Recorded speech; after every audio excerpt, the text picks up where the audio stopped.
영상 예배 에티켓. 1. 동영상 예배를 드린 동안에 예배 영상 외에 다른 것을 보지 않습니다.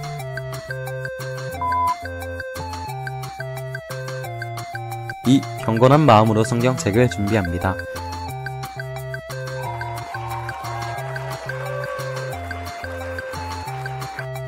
3. 자세를 바로잡고 동영상 예배가 진행되는 동안 자리를 지킵니다.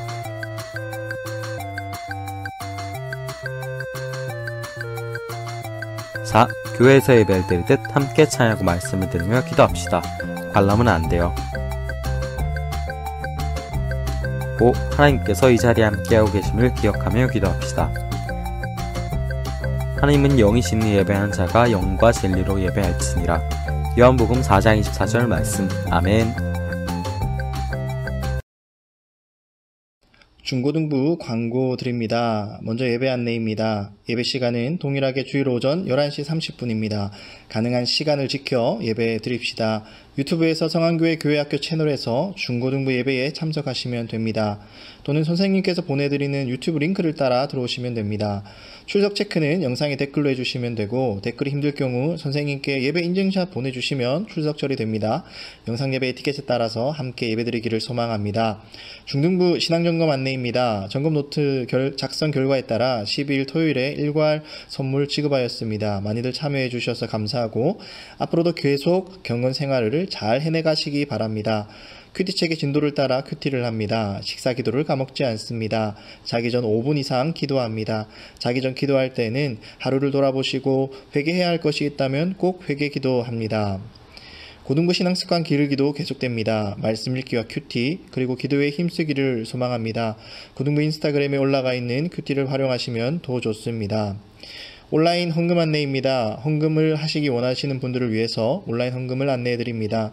지금 화면에 나타나는 안내를 참고하셔서 헌금하시면 됩니다. 헌금을 통해 하나님의 은혜를 누리시기를 소망합니다. 마지막 인사말입니다. 코로나 재확산으로 계속해서 비대면 예배를 드리고 있습니다. 현장 예배보다 드리기가 더 힘들 것입니다. 하지만 이럴 때에 우리의 믿음이 빛이 나기를 소망합니다. 예배의 삶을 통해서 세상의 빛과 소금의 역할을 감당하는 고등부 중등부 되기를 소망합니다.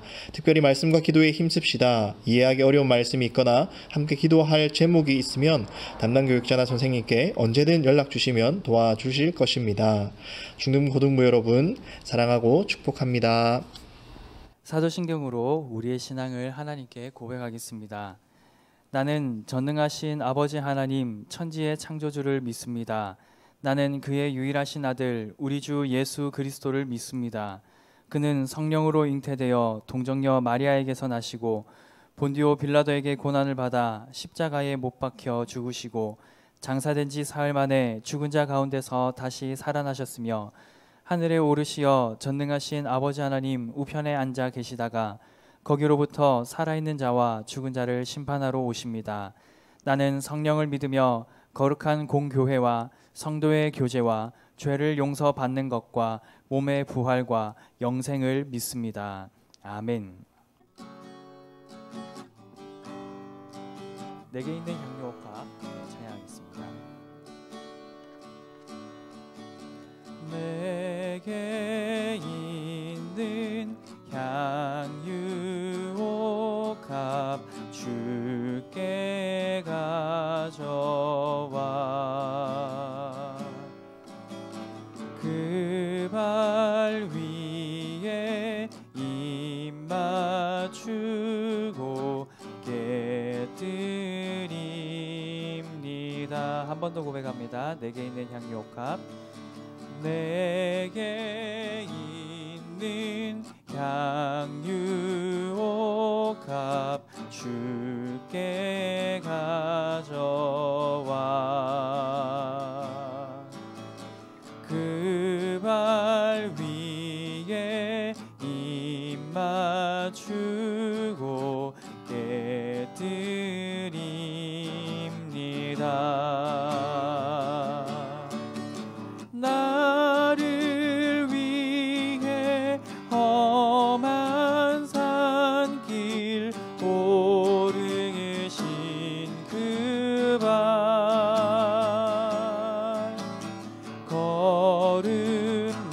걸음마다 그 크신 사랑 새겨놓았네. 내게 있는 향유옥합, 내게 있는 향유옥합 주께 가져와 그 발 위에 입 맞추고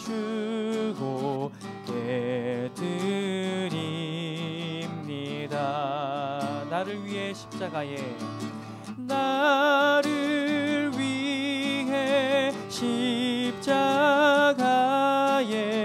달리신 그 발, 흘린 피로 나의 죄를 대속하셨네. 내게 있는 향유옥합, 내게 있는 향유옥합 주께 가져와 그 발 위에, 그 발 위에 입 맞추고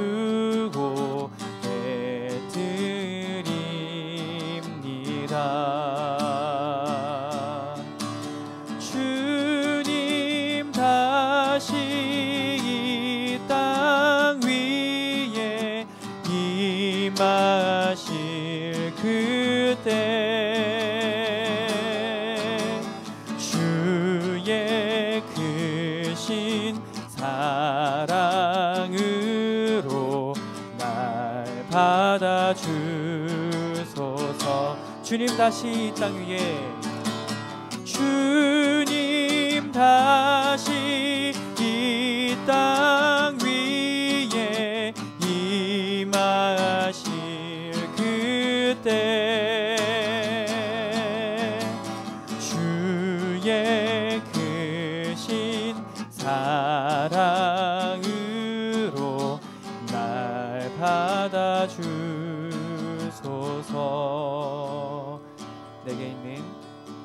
내게 있는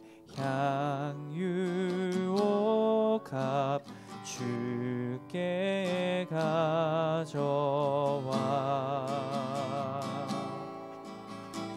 그 발 위에 입 맞추고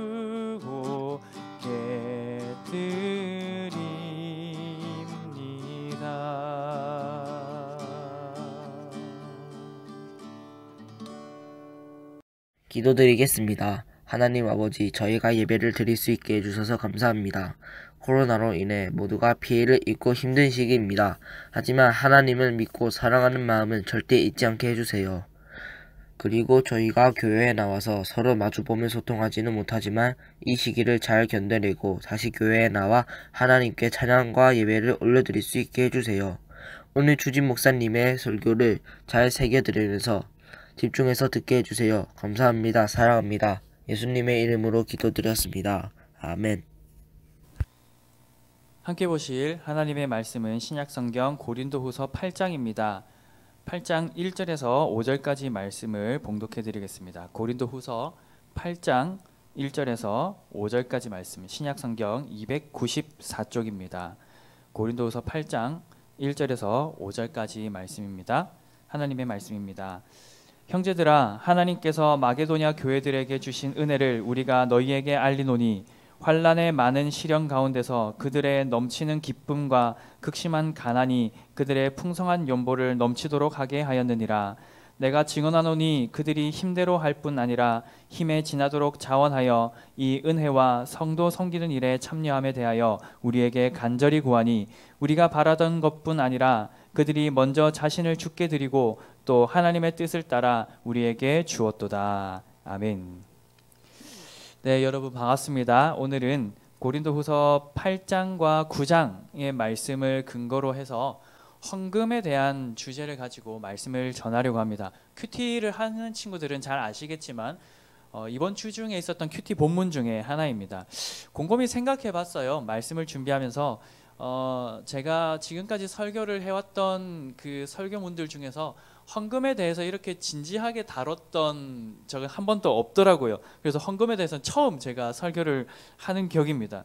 그런데요, 이 헌금이라는 것이 우리 신앙생활에 있어서 사실 아주 중요한 부분이거든요. 하나님을 사랑하고 또 하나님을 섬기는 마음이 이 헌금 안에 담겨서 주님께 전달되기 때문에 아주 이 헌금이라는 것은 신앙생활에 있어서 중요한 부분입니다. 한번 여러분들 생각해 보십시오. 여러분들에게 정말 친한 친구가 있죠. 그 친구들에게 여러분들 얼마 정도의 현금을 그냥 줄 수 있습니까? 못 받을 각오하고 줄 수 있는 돈이 어느 정도 되는지 한번 생각해 보십시오. 일전에 한번 그 거수해 본 적이 있었던 것 같아요. 나는 바로 옆에 있는 친구에게 5,000원 이상 줄 수 있다니까 꽤 많은 친구들이 손들었고, 10,000원 이상 줄 수 있다 했을 때 조금 내려오긴 했지만 그래도 손들고 있는 친구들이 꽤 있었어요. 근데 한 10만 원 줄 수 있다 하니까 우르르 손을 다 내리시더라고요. 그렇죠? 이게 우리한테 있는 돈을 누군가에게 준다는 것, 마음이 담겨 있는 거죠. 얼마나 가까운 사이인가, 친밀한 사이인가를 한번 생각해 볼 수 있는, 뭐 완벽한 척도는 아니지만 어느 정도는 가늠해 볼 수는 있는 거지요. 모르긴 몰라도 여러분, 가족들에게는 우리가 아낌없이 다 줄 수 있죠. 왜냐하면 그만큼 더 소중한 사이이고 그만큼 더 친밀하고 가까운 사이이기 때문입니다. 그렇다면 여러분들에게 질문합니다. 여러분들은 주님에게 얼마를 드릴 수 있습니까? 얼만큼 드려도 마음이 불편하지 않습니까? 헌금 생활은 여러분들 잘 하고 있는지 한번 질문해 보는 거죠.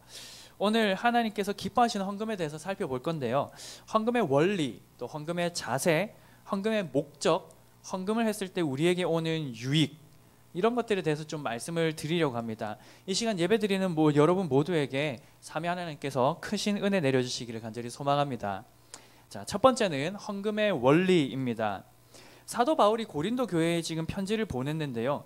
아주 중요한 메시지 한 가지를 전하고 있습니다. 그것은 고린도 교회의 교인들에게 연보하라는 것입니다. 연보를 요청하고 있습니다. 연보라는 것은 헌금의 종류 중에 한 가지입니다. 가난한 자들을 섬기고 돌보기 위한 목적 헌금이 바로 이 연보입니다. 이 연보라는 단어가 아플로테토스라고 8장에 기록되어 있고 9장에는 율로기아라는 표현을 쓰고 있는데요. 후하다, 관대하다 8장에서 쓰고 있는 단어는 그렇습니다. 그리고 전심으로 신실하게라는 그런 뜻도 가지고 있습니다. 관대하고 후하게 전심으로 드리는 이 풍성한 연보를 말하고 있는데요. 바울은 지금 고린도 교회에 이 연보를 할 것을 요청하면서 그 모델 하나를 제시하고 있어요. 이게 마게도냐에 있는 교회들입니다. 마게도냐에 있는 이 교회들이 먼저 모범을 잘 보였는데 그들은 가난한 중에도 풍성하게 연보를 넘치게 했다라는 겁니다. 힘에 지나도록 하였다라고 이렇게 말하죠. 그리고 이 마게도냐 교회의 성도들이 헌금을 한 것을 가지고 바울은 이렇게 말합니다. 5절을 보면요. 8장 5절을 보면 우리가 바라던 것뿐만 아니라 그들이 먼저 자신을 주께 드리고 또 하나님의 뜻을 따라 우리에게 주었도다라고 말하고 있습니다. 여기에서 헌금의 원리를 하나 찾을 수 있습니다.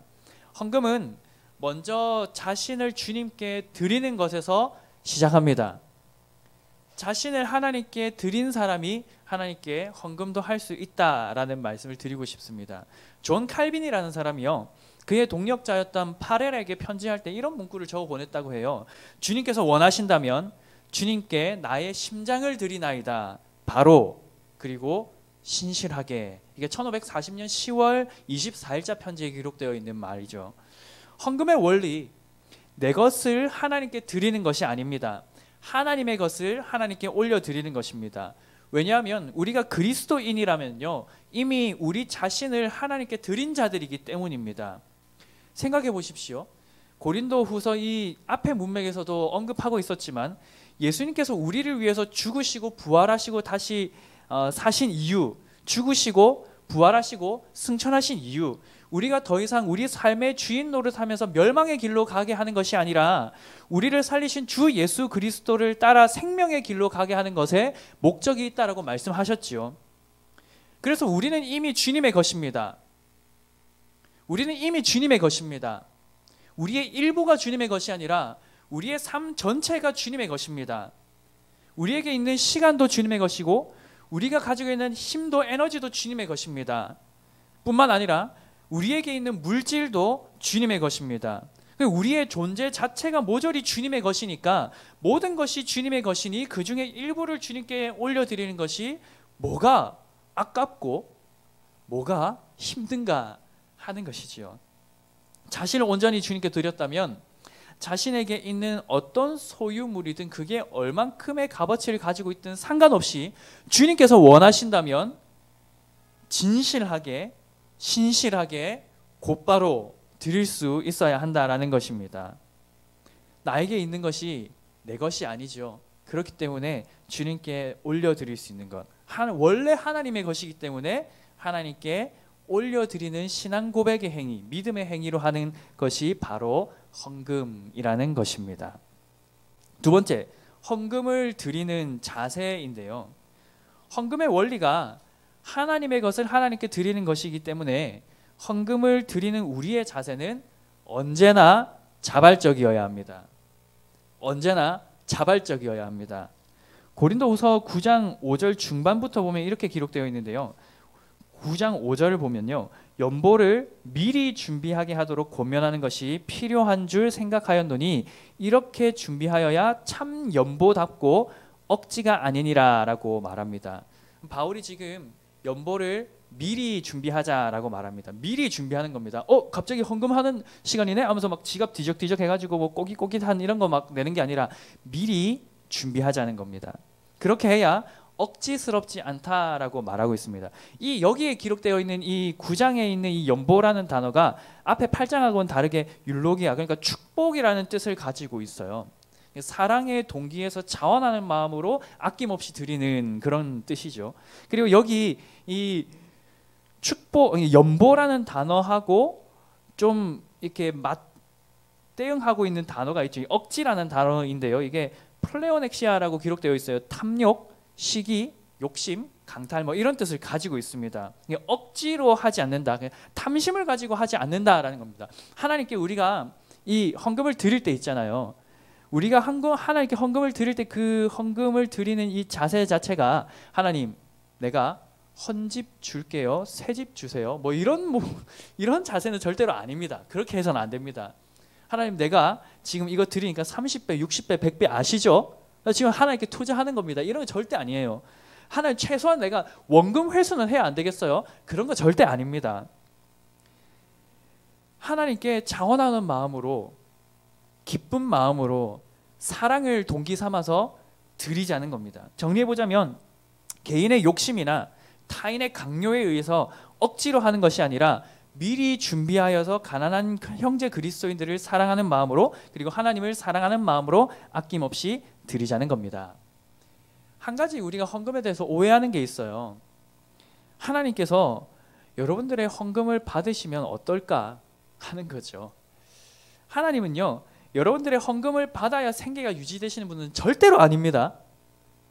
그리고 여러분들의 돈을 탐내는 욕심꾸러기도 절대로 아닙니다. 헌금의 정신은 자신을 먼저 하나님께 온전히 드리는 것에 있고요. 그리고 헌금의 원리가 그러하다고 말씀드렸고요.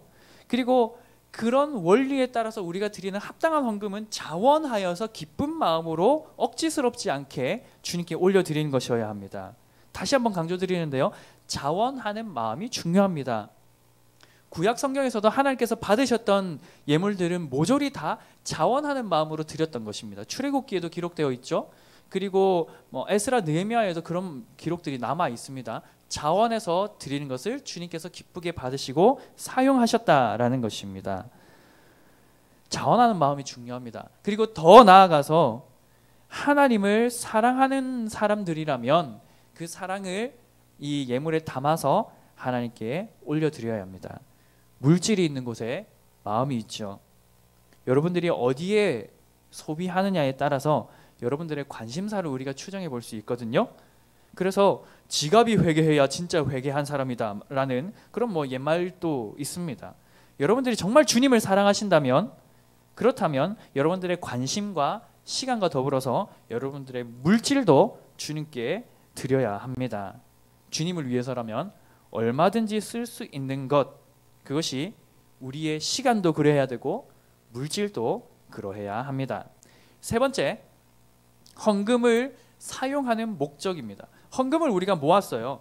그러면 주님께 드린 것이니까 신주단지 모시듯이 그 모아놓은 그 돈을 갖다가 이렇게 잘 모셔 놓아야 되느냐, 이거 하나님께 드린 거니까 함부로 쓸 수 없어 하면서 모셔 놓아야 되느냐, 그렇진 않습니다. 우리가 드린 헌금을 사용합니다. 사용하는데 어떻게 사용해야 되는가, 사용 원리가 있다는 거죠. 사도 바울은요, 이렇게 올려드린 헌금을 통해서 이루어 가실 하나님의 역사를 바라보았습니다. 헌금의 목적이 단지 오늘 본문에 기록된 거에 의하면 가난한 사람들을 도와주는 것에서 그치는 것은 아닙니다. 그것을 통해서 가난한 사람들을 도울 뿐만 아니라 온 세상의 모든 사람들에게 참 공급자가 되시는 하나님을 드러내고 그 하나님께 감사하게 하고 그 하나님을 찬양하게 하는 것. 그래서 세상 모든 사람들이 하나님의 은혜를 누리고 하나님께 감사와 영광을 돌려드리는 것에 사도 바울은 꿈을 꾸면서 이 연보에 동참하라라고 지금 요청하고 있는 것입니다. 우리가 드리는 이 헌금을 교회는 그렇게 사용해야 하는 것이죠. 하나님의 나라가 확장되는 곳에, 그리고 하나님의 이름이 드높아지도록 사용해야 합니다. 개인의 사역과 사심을 위해서 또는 어떤 집단의 이기심을 위해서 사용되어서는 안 됩니다.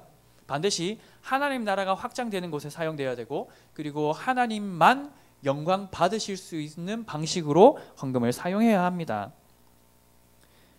뿐만 아니라 이 바울은 하나님께 헌금을 드리는 것으로 인해서 우리가 하나님의 은혜의 역사에 동참한다라고 말하고 있습니다. 이 헌금을 드리는 목적은 하나님의 은혜의 역사가 일어나는 것이고요. 그 하나님의 은혜의 역사에 우리가 동참할 수 있는 방법 중에 하나가 하나님께 헌금을 올려드린 것이라고 말합니다. 아주 좋은 방식입니다. 그러므로 여러분, 죄송해요, 제가 고등부에서는 어떻게 되는지 모르겠는데 사실 중등부의 헌금은 좀 액수가 적어요. 동참하는 사람도 적다는 말이지요. 제가 2년 반 만에 여러분들에게 말씀드립니다. 헌금 하셔야 합니다. 가능하면 힘에 겹도록 하셔야 합니다. 여러분들이 헌금함으로 인해서 하나님의 은혜의 역사에 동참하게 되는 것이기 때문입니다. 그러므로 헌금에 동참하는 우리 중등부, 고등부 친구들 다 될 수 있기를 바랍니다. 자, 마지막입니다. 네 번째, 헌금을 했을 때 그럼 도대체 우리에게 무슨 유익이 있느냐 하는 겁니다. 헌금을 했을 때 우리에게 무슨 유익이 있느냐. 고린도후서 9장 7절을 보면 이렇게 기록하고 있어요. 9장 7절입니다. 각각 그 마음에 정한 대로 할 것이요 인색함으로나 억지로 하지 말지니 하나님은 즐겨내는 자를 사랑하시느니라 라고 말합니다. 헌금에서 자원하는 마음이 없으면 그 헌금은 아무것도 아닌 것이 된다라고 계속 강조하고 있습니다. 그러면서 즐겨내는 자, 반대로 말하는 거죠. 반대로 즐겨내는 자, 자원하는 자를 하나님께서는 사랑한다라고 이렇게 표현하고 있습니다. 자, 다시 말해서요, 즐겨내는 것, 자원하는 것, 왜 즐겨낼 수 있고 자원할 수 있습니까? 사랑하기 때문에 그렇습니다. 사랑하는 마음으로, 하나님을 사랑하는 마음으로 즐겁게 인색함 없이 자원하는 마음으로 주님께 올려드리면 주님은 그렇지 하고 그 예물을 받으시면서 우리의 마음까지 함께 받으시고 그리고 우리를 사랑하신다라는 겁니다. 여러분들 중에 연애하고 있는 친구들이 몇 명 있는지 모르겠어요. 여러분들 중에 연애하는 친구들이 있다면 중등부 친구들은 반드시 저에게 이야기하시고 고등부 친구들은 반드시 문 목사님께 이야기하셔야 돼요. 그래서 적절하게 코치를 좀 받으면 건전하게 연애를 잘 할 수 있어요. 그런데 생각해 보십시오. 내 남자친구, 내 여자친구에게 뭔가 밥을 사줘야 된다든지 또는 뭔가 이 선물을 해줘야 되는데 돈이 아까워가지고 선물 되게 값싸게 하고 돈이 아까워가지고 밥을 굉장히 저렴하게 막 이렇게 해야 된다면, 특별한 날인데 그렇게 한다면 여러분들이 진짜 그 이성 친구를 사랑하는 것이겠습니까? 그렇지 않죠. 사랑하면 아낌없이 드리는 거죠. 사랑하기 때문에 또 자원하는 마음으로 드리는 겁니다. 마찬가지로 여러분들이 정말 하나님을 사랑한다면 그 사랑을 담아서 하나님께 마음껏 올려드리시고 그 사랑하는 마음을 주님께서도 받아 주신다고 합니다. 헌금에 대한 오해가 여기에서 또 한 가지 발생할 수 있는데요. 많이 낸다고 해서 주님께서 기뻐하실까? 꼭 그렇진 않습니다. 아니 그러면 하나님께서 기뻐하시는 건 진짜 뭔데요? 라고 질문한다면 예수님께서 제자들에게 문제 내셨던 그 상황을 여러분들에게 설명드리고 싶습니다. 주님이 성전에 이렇게 계실 때 제자들이 함께 있었죠. 연복에, 그러니까 이 헌금을 내는 이 통이 있었고요. 거기에 사람들이 이제 들어가면서 뭐 성전세를 내기도 하고 또 준비한 헌금을 내기도 합니다. 한 부자가 왔어요. 아주 많은 양의 이 헌금을 사람들에게 보란 듯이 쫙 쏟아붓습니다. 제자들 마음속에 야 역시 저 사람 대단하다. 돈도 많고 믿음도 풍성한 사람인가 보다. 저런 사람의 예물을 하나님께서 기뻐 받으시지 하면서 아주 막 존경에 맞지 않았습니다. 리스펙했죠. 근데 그 이후에 또 가난한 한 과부가 왔는데 2렙돈 동전 2개 딱 넣어드립니다. 주님께서 이제 질문하시죠. 얘들아, 저 두 사람 중에 부자와 저 가난한 과부가 낸 금액 중에 누가 더 많이 낸 것 같니? 라고 질문하십니다. 너무 쉬운 문제잖아요. 부자가 많이 냈죠. 부자가 낸 거 주님 기쁘게 받으실 것 같아요. 부자가 많이 냈어요 라고 답을 했습니다. 그런데 주님은 그렇게 이야기하지 않습니다. 아니야, 저들 중에 가장 많이 낸 사람은 저 과부가 낸 2렙돈이야 라고 말씀하십니다. 무슨 말이냐 하면 우리에게 가지고 있는 것들을 힘에 겹도록 주님께 올려드리는데 마음을 담아서 드려야 되고, 얼마를 냈느냐가 중요한 게 아니라 나에게 있는 것 중에 소중한 것까지도 내어드릴 수 있는 그런 예물을 주님께서 받으신다는 겁니다. 부요할 때만 헌금하는 것이 아니라 가난할 때도 하는 것이고, 많이 내는 것이 중요한 것이 아니라 힘을 다해 하는 것이 중요한 것이고, 억지로 해서는 주님께서 절대로 받지 않으신다는 사실이고, 반드시 자원하는 마음으로 사랑을 담아서 드려야 한다라는 것이 오늘 본문을 통해서 우리가 확인해 볼 수 있는 헌금의 중요한 원리들입니다. 말씀을 좀 마무리하겠습니다. 사랑하는 우리 중등부 고등부 친구 여러분, 젊은 세대로 갈수록 헌금을 하는 교인 수가 줄어든다고 해요. 액수가 줄어드는 것뿐만 아니라 헌금을 하는 교인 수가 줄어든다고 해요. 어떤 기독교 신문사의 기사를 보니까 향후 20년 뒤에는 전체 교인 수가 줄어드는 것보다도 헌금을 하는 교인 수가 더 많이 줄어들 것이다 라고 보고 있습니다. 이것이 그리스도인들의 믿음이 얼마나 부실한지를 보여주는 단면이라고 할 수 있겠습니다. 여러분, 헌금은 결코 강압적으로 할 수는 없습니다. 헌금의 가장 기초가 되는 전제는 자원하는 마음입니다. 마게도니아 교인들이 그랬던 것처럼 자신을 먼저 드리고 그리고 자원하는 마음으로 예물을 드리는 것입니다. 그러므로 여러분들 모두가 자원하는 마음으로 헌금을 주님께 드리는 것이 마땅합니다. 아니 그럼 목사님 지금 비대면 예배하고 있는데 어떻게 헌금을 할 수 있습니까? 헌금하는 방법을 제가 생각해 봤거든요. 한 2가지 정도 방법이 있을 것 같아요. 하나는요, 다시 대면 예배가 시작될 때까지 그 돈을 잘 모아두는 거예요. 흥청망청 쓰는 것이 아니라 이거는 7월 달 거, 이거는 8월 달 거, 이거는 9월 달 거 하면서 잘 모아두시는 거예요. 그리고 대면 예배가 짠 하고 열렸을 때 여러분들 그간 모았던 헌금을 주님께 감사함으로 드리시면 됩니다. 두 번째 방법이 있는데요. 온라인으로 헌금을 하는 방법도 있습니다. 세상 참 좋아졌어요. 그 온라인으로 헌금하는 방식이 있는데요. 계좌번호를 알고 싶으신 분들 있으시면 저나 문충현 목사님께 따로 개인적으로 연락을 주세요. 그럼 저희가 안내를 좀 해드릴게요. 그래서 온라인으로도 헌금을 여러분들 하실 수 있습니다. 2가지 방법이 있어요. 모아서 대면 예배가 시작될 때 한꺼번에 하시든지, 아니면 온라인으로 계속해서 예물을 드릴 수도 있습니다. 중요한 것은 여러분들의 마음을 열어서 예물을 하나님께 올려드림으로 인해 여러분들의 신앙을 하나님께 고백하시는 것입니다. 여러분들의 삶의 주인은 오직 예수 그리스도이심을 마음과 뜻과 힘을 다해서 고백하시되, 입술로도 고백하시고 삶으로도 고백하시고 헌금으로도 고백하시기 바랍니다. 여러분들의 그 진실하고 아낌없이 드리는 예물을 주님께서 받으시고 하나님 나라와 그 영광을 위해서 복되게 사용하실 것입니다. 그리고 여러분들의 사랑을 주님께서 기뻐 받으시고 여러분들도 사랑해 주실 것입니다. 이 하나님의 은혜에 동참하는 여러분들 다 될 수 있기를 삼위 하나님의 이름으로 간절히 축복합니다. 함께 기도하겠습니다.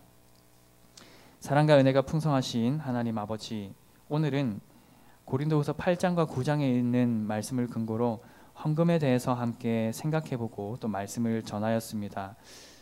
모든 것이 주님의 것입니다. 우리의 생명조차도 주님의 것입니다. 그러므로 주님께서 우리에게 요청하실 때는 곧바로 그리고 진실하게 우리의 모든 것을 내어드릴 수 있는 그런 성숙한 그리스도인들이 될 수 있기를 소망합니다. 우리의 생명도 우리의 시간도 주님께 드릴 수 있는데 우리의 물질을 주님께 드릴 수 없겠습니까? 하나님, 우리에게 언제나 신실한 믿음을 허락하여 주셔서 우리의 믿음을, 우리의 사랑을, 우리의 소망을 담은 이 물질을 주님께 올려드리는 신앙 고백이 우리 안에서 풍성하게 일어날 수 있게 하여 주시고, 그 사랑을 담은 예물을 주님께서 기뻐 받으시며 이 예물이 사용되는 곳마다 주님 나라가 확장되고 주님 홀로 영광을 받으시며 또 우리의 사랑을 받으시는 주님이 우리를 더욱 풍성한 은혜와 사랑으로 품으시는 그런 놀라운 은혜들을 우리가 경험하며 살아갈 수 있도록 은혜 베풀어 주시옵소서. 감사드리며 사랑하는 우리 주 예수님의 이름으로 기도합니다. 아멘. 주님께서 가르쳐 주신 기도로 예배를 마치겠습니다. 하늘에 계신 우리 아버지여, 이름이 거룩히 여김을 받으시오며 나라가 임하시오며 뜻이 하늘에서 이루어진 것 같이 땅에서도 이루어지이다. 오늘 우리에게 일용할 양식을 주시옵고 우리가 우리에게 죄 지은 자를 사하여 준 것 같이 우리 죄를 사하여 주시옵고 우리를 시험에 들게 하지 마시옵고 다만 악에서 구하시옵소서. 나라와 권세와 영광이 아버지께 영원히 있사옵나이다. 아멘.